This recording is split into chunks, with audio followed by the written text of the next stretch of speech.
في الغربية أيضا نظمت مؤسسة مستشفى علاج سرطان الأطفال 57/357 نظمت احتفالية بنادي طنطا الرياضي بمناسبة بدء الماراثون الرياضي الخيري الخامس في 4 مارس المقبل. ومن جانبه أعرب اللواء أحمد ضيف محافظ الغربية عن سعادته لإنشاء هذا الصرح الكبير لعلاج السرطان، وطالب الجميع بالتكاتف لمحاربة هذا المرض اللعين، مبديا استعداده لتقديم يد العون للمستشفى. ده نوع من المشاركة المجتمعية الضرورية لهذا صرح عظيم زي 57/357، ان احنا ان شاء الله هنشارك في تنظيم الماراثون الكبير اللي هيتعمل للمستشفى.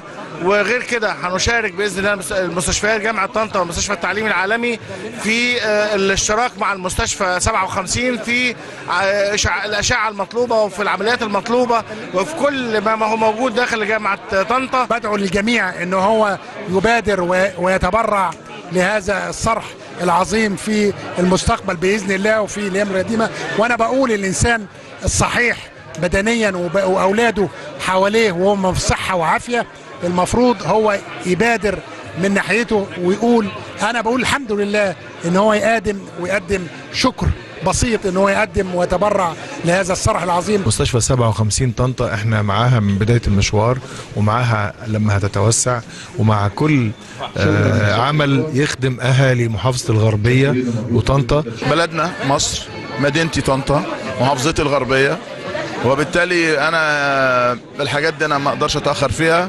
ببقى سعيد جدا لما توجه لي الدعوه وانا اللي ببادر ان انا اقدم وببادر بكون موجود.